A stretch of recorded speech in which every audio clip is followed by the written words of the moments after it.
Biscuit වේදිකාවට දැන් පැමිණි සීග්‍රගාමී රසේ Munchee potato cracker.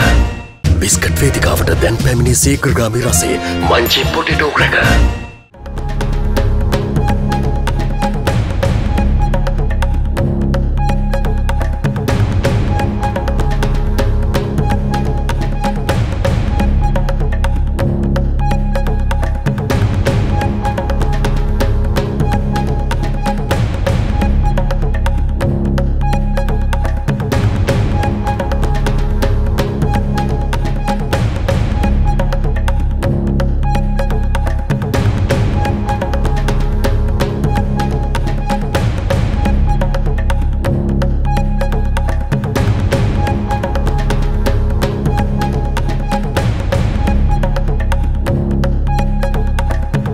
On satellite, on Freeview, on cable, on radio, on mobile, on the web and around the world. This is First at 9 on Other Derana 24/7. Making headlines first at 9, happy to leave. Former Minister Wijayadasa Rajapaksa says he was ashamed to be in a cabinet which sells local resources. Provincial Council elections. Much talked about 20th Amendment draft bill presented in Parliament today. Weapons halted. Navy commander says that weapons from avant-garde will not be used for any activity. No, we don't have to use any weapons seized from the avant-garde vessels because we have our own weapons. Devala issues. Trustees and the shamans of the Ruhunu Mahakatragama Devalaya makes contradictory statements. And in international headlines, President's pledge. US President Donald Trump says he will build the much-touted wall along the Mexican border despite if he had to close down the government.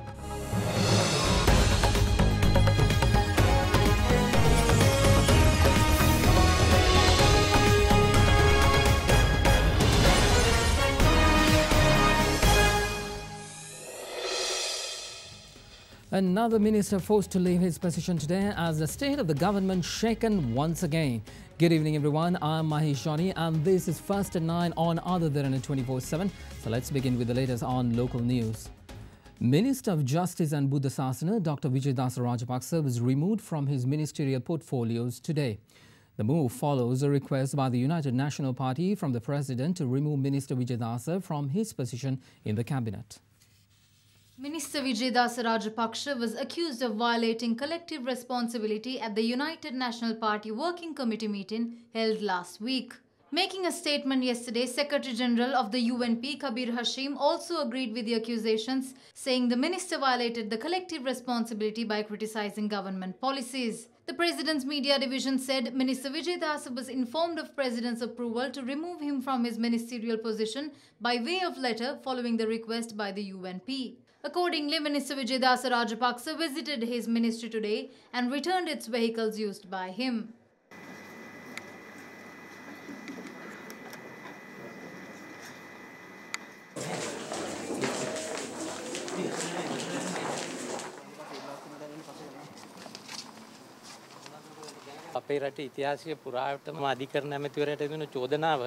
Throughout our history, the Minister of Justice was accused of interference in the court proceedings and in the Aegis Department.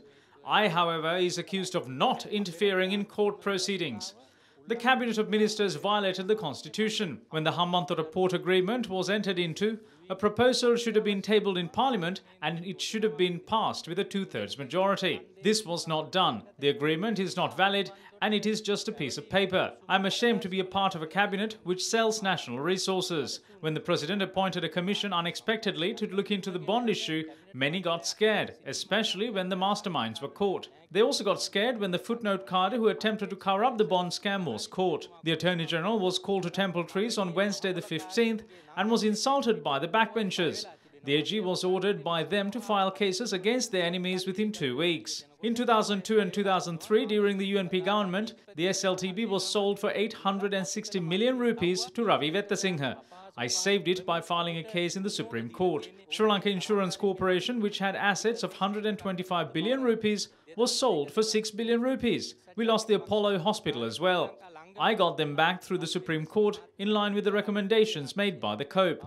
We also recovered 8.5 acres of land at the Colombo port, which was procured fraudulently by the private sector without paying a cent. The public must come to a decision on a government which sells public resources. ගත යුතු තීන්දුව මොකක්ද කියලා ජනතාවට සිතා බලන්නයි කියලා මේ අවස්ථාවේ මම ආරාධනා කරනවා. Meanwhile, former Minister Vijayadasa Rajapaksa's removal from his ministerial position was brought up at the cabinet media briefing today. The case of the avant-garde floating armory also brought to attention. Wijeyadasa Rajapaksa මහතාගේ සිද්ධිය සම්බන්ධයෙන් ශ්‍රී ලංකා නිදහස් පක්ෂ මතය මොකක්ද? එතුමා අයිති එක්සත් ජාතික පක්ෂයට. මේක ඇවිල්ලා කැබිනට් ඇමතිකම collective responsibility එක. අතිගෞරව ජනාධිපතිතුමාත් ශ්‍රී ලංකා නිදහස් පක්ෂයත් අපි තීන්දුවක් කරගත්තේ සම්බන්ධව අපි සාකච්ඡා කළ යුතු නැහැයි කියලා. මොකද ඒ එක්සත් ජාතික පක්ෂයේ ප්‍රශ්න නිසා උන්නේ බේර ගන්න ඕනේ. අධිකරණමතුමාට කියන චෝදනාව තමයි සාමූහික වගකීම කඩකලයි කියන චෝදනාව. හැබැයි ශ්‍රී ලංකා නිදහස් පක්ෂයේ සුසිල් ප්‍රේමජයන්ත වගේ മന്ത്രി ඇමතිවරුත් ඒ චෝදනාවට ලක් වෙනවා. හැබැයි ඔවුන්ට එරෙහිව කිසි විශ්වාසභංගිකුත් නැහැ විරෝධතාවයකුත් නැහැ මේ අපි සම්මත කරපු තීන්දුවක් ගැන ආපහු එළියට අවිල්ලා කතා කරන එක ගැන ප්‍රශ්නයක් තියෙනවා. ඒ නිසා අපි බලමු ජනාධිපතිතුමාත් එක්කත් සාකච්ඡා කරලා මොකද්ද ගන්න තීරණය කියලා.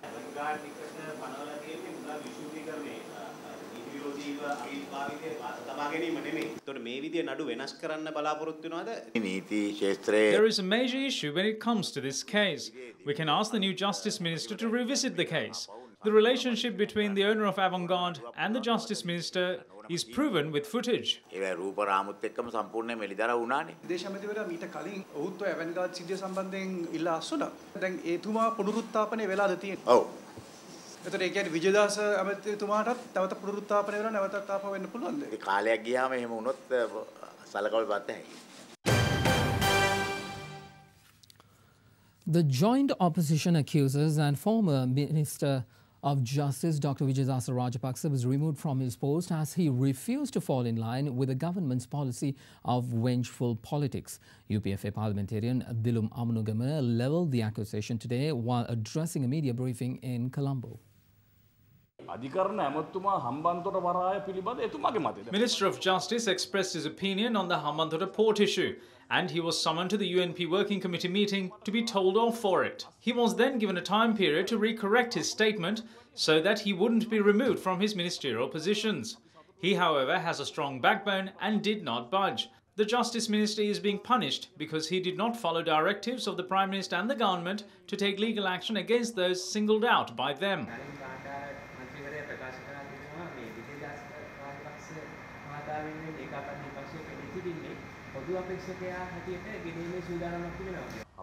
Our team never chased after common candidates. We will only bring one of our own.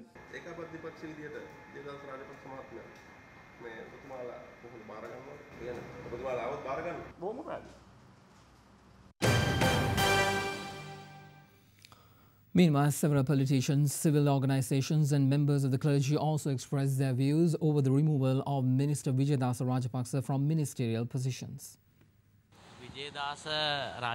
It is a bad example. It affects the functions of the Justice Ministry. At the same time, that is also a punishment for the ones who backed Maithripala Sirisena to become president. We have reasons to worry as he is a leader who loves the nation, the country and the Buddha Sasana. But natural justice prevailed and this happens to people who supports the president.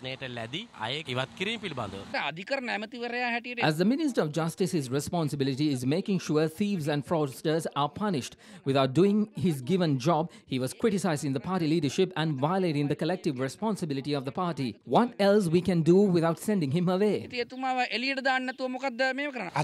There is a serious matter which we have to realize. This is how this government put pressure on the Justice Ministry. Parliamentarians have reverted to addressing the Attorney General in a derogatory manner. The idea that the AG's department is defunct was brought only after a former minister was questioned by the Presidential Commission probing the bond scam. We don't see this as a personal attack on Vijayadasa Rajapaksa.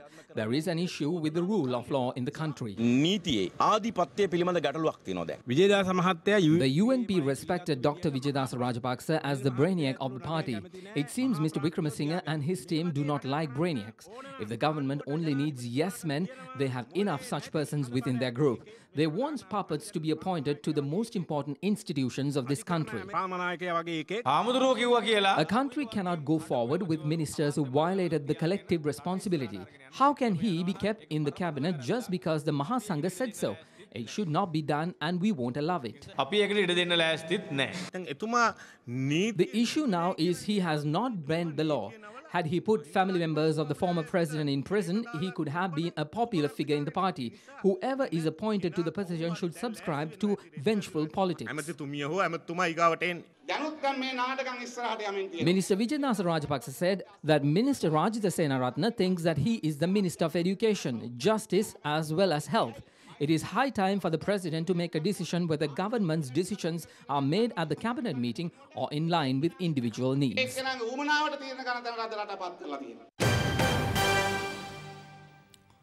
In other local stories, President Maithripala today reiterated the government's commitment towards fulfilling its responsibilities to strengthen and support the Samruddhi program, especially in the northern and eastern provinces. The President touched on the subject during an event held at the Nelumpokana Theatre in Colombo today.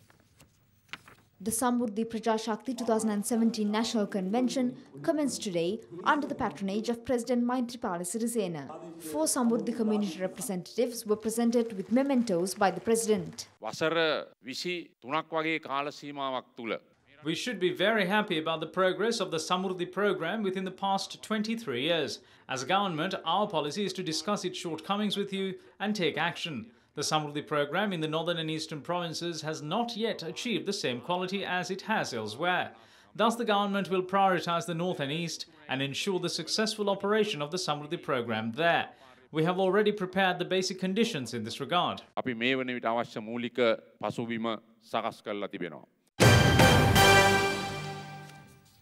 Let's take you to the Parliament now. The 20th Amendment draft bill pertaining to holding same-day local government elections was tabled in Parliament today by the Chief Government Whip Gayantha Karunathilaka. Meanwhile, Deputy Minister of Economic Affairs Dr. Harsha De Silva revealed that the second highest foreign net inflow was recorded in the period which ended on 11th of August this year. In 2015, foreign investors had taken away 5.3 billion rupees from the Colombo Stock Exchange. But in 2016, they had injected 383 million rupees of net investment into the stock exchange. We are happy to announce that by 11th of August this year, foreign investors had invested a net sum of 26.7 billion rupees in our stock exchange. This marks the second highest foreign net inflow to the country within a year. Through the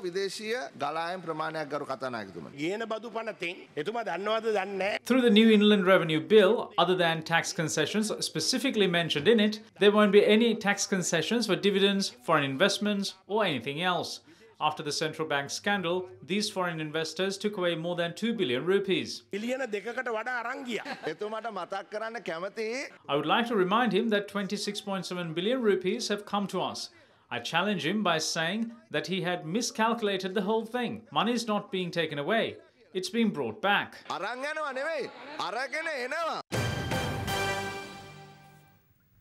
In one of our headline stories, Vice Admiral Travis Sinaya today assumed duties as the 21st Commander of the Sri Lanka Navy. Convening a media briefing at the Navy headquarters, the new commander spoke of the avant-garde case and the disappearance of 11 youths. Is the Navy using weapons seized from the avant-garde vessel? No, we don't have to use any weapons seized from the avant-garde vessels because we have our own weapons. So I don't see any truth in that. In the Navy, we have a code and we have an act. If you have committed a crime or a punishable offence and are proved by either the Navy Act or the Penal Code to be guilty, you should be punished. If you have knowingly violated any of these acts in uniform, you should be punished. Trustee of the Ruhunu Mahakataragama Devalaya, D.P. Kumaroge, today seemed to admit to forcibly taking away the keys of the Devalaya in an incident that led to a brawl and a lockdown yesterday, disrupting religious rituals. Speaking at a media briefing, the trustee stated that he had done so because the shamans of the Devalaya, locally known as Kapumahatyas, have been behaving in an arbitrary manner. Meanwhile, Commissioner General of Buddhist Affairs Nima Kotavalagidra says inquiries are being made from all parties concerned, adding that further steps will be taken once the relevant report is presented next Monday. Shamans of the Ruhunu Mahakataragama Devalaya alleged that a group led by the trustee forcibly took the key of the Devalaya from a shaman at around 4:30 am before pre-dawn rituals. Subsequently, locals and shamans entered the trustee's residence and retrieved the key. Convening a media briefing today, trustee of the Devalaya, D.P. Kumarage, refuted the accusations against him and alleged that Chief Shaman Somipala Ratnayaka and his relatives have wrested control of the Devalaya and were behaving in an arbitrary manner. He alleged that it was the shamans that locked down the premises, shutting out devotees.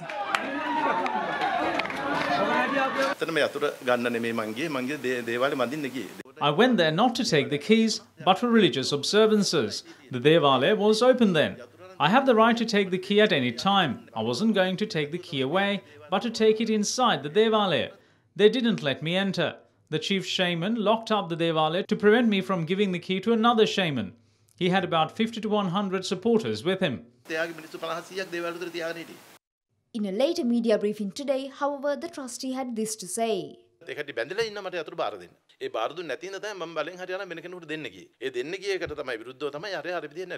Chief Shaman Somipala Ratnayaka, however, had this to say.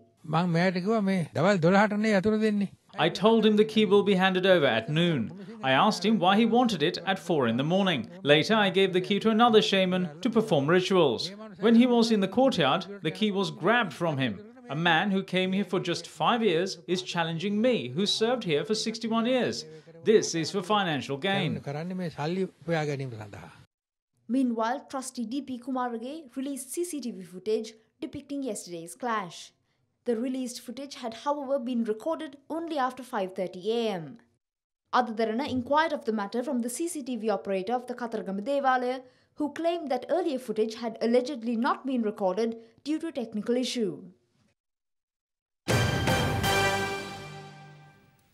In other local stories, parliamentarian Bandula Gunawardena says that a considerable number of tax concessions are slashed under the proposed new tax legislation.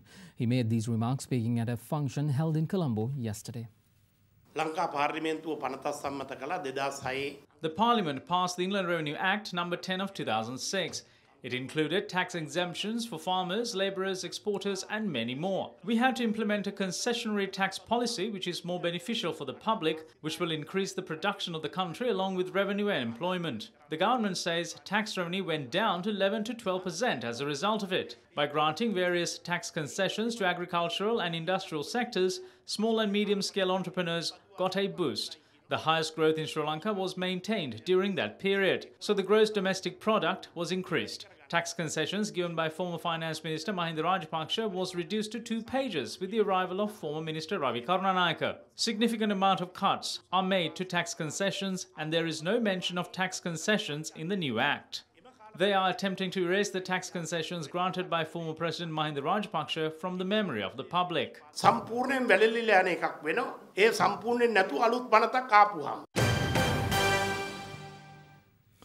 Let's now take a look at some other stories making news across Sri Lanka.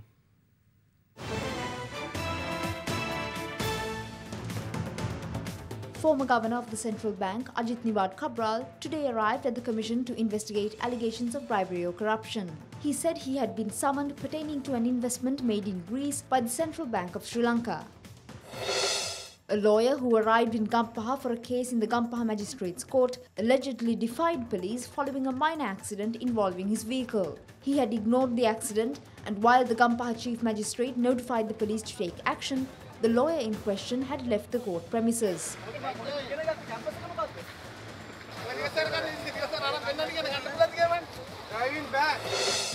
Addressing a media briefing in Colombo, community health specialist Dr. Kapila Jayaratna says that Sri Lanka's infant mortality rate is 8 out of 1,000 live births, comparable with countries such as the United States. He, however, warned that most infant deaths are not due to factors after birth, but during pregnancy, making it difficult to reduce the rate.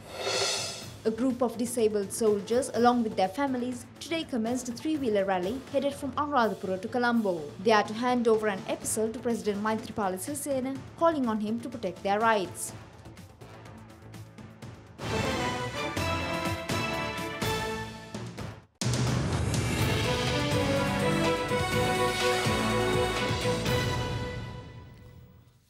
Welcome back on to Business News now. Oil prices fell today, weighed down by concerns of oversupply as Libyan output improves and as US gasoline inventories rose despite the peak summer driving season.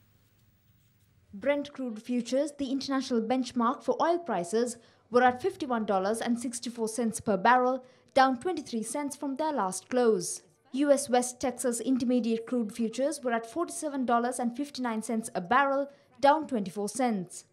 Libya's Sharara oil field, the country's largest, gradually restarted yesterday after a shutdown. Traders, however, say instability in the country means that output there could be volatile. Meanwhile, in the United States, crude inventories fell by 3.6 million barrels to 465.6 million in the week to August 18th.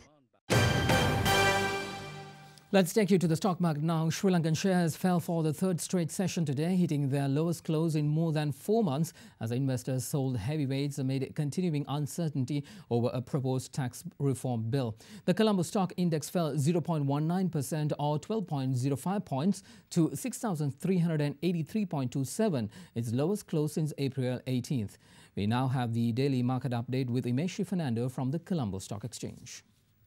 The market capitalization at the end of the day was 2,894.34 billion rupees. Top 5 gainers of the day were SNB Leasing, Non-Voting, Adam Investments, Amana Takaful, Adam Capital and Commercial Credit and Finance. Top 5 losers were SNB Leasing, Anilana Hotels, Tess Agro, Asia Asset Finance and Singaputra Finance preference shares.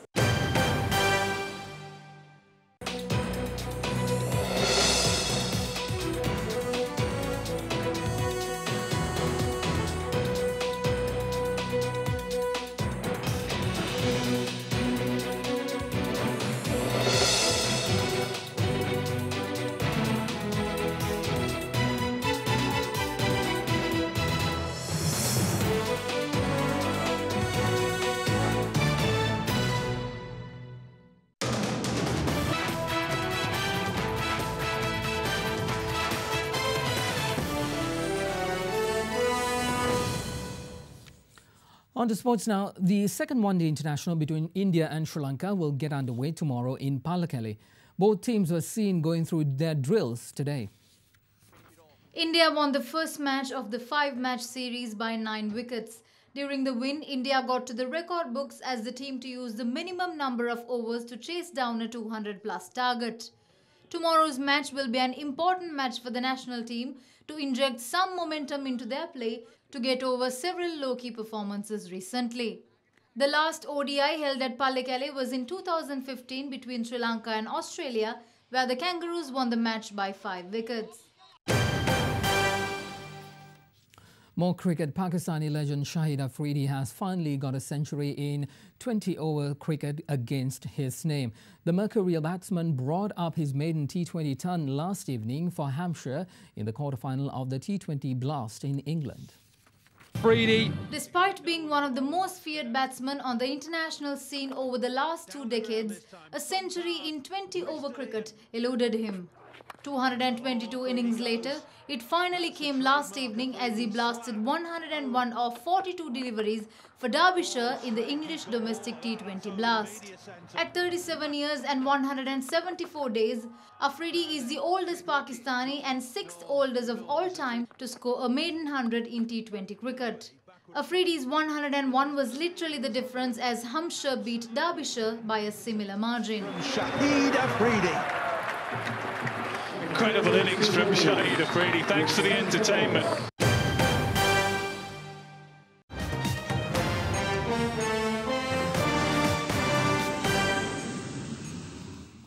In international news now, US President Donald Trump has vowed to close down the US government if necessary to build his much-touted wall along the Mexico border. Addressing supporters at a campaign-style rally in Arizona, Trump also defended his response to the Charlottesville violence earlier this month and lashed out at the media, accusing them of giving a platform to hate groups. Build that wall. Now, the obstructionist Democrats would like us not to do it, but believe me, we have to close down our government. We're building that wall. Trump also asserted that his administration will tighten immigration control. You look at what just happened in Spain and so many other places. Nope.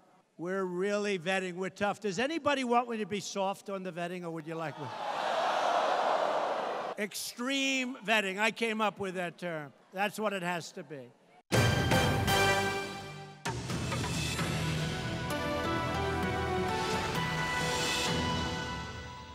A very good evening and welcome to the Weather Centre. Another mixed bag is in store for temperatures this evening, as it is set to range between 20 to 34 degrees Celsius over the next 24 hours.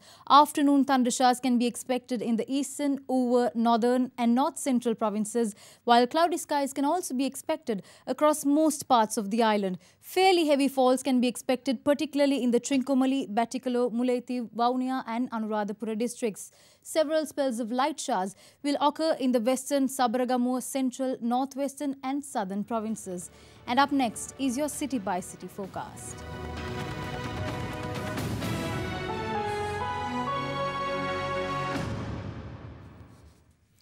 And that is a part of your world tonight right here on Other Derana 24/7. I'm Mahesh Johnny. For the very latest in local business, sports, international and weather, Katharina Chang will join you first at 9 tomorrow. Be sure to join her then. And before we wrap things up, we like to take you to Switzerland, where cyclists braved a tough multi-day non-stop ultra cycling event over the last week. Riders navigated harsh uphill climbs, high temperatures and some heavy downpours throughout the 1,000-kilometer race, which had to be completed in just 48 hours. Thank you for joining us. Good night.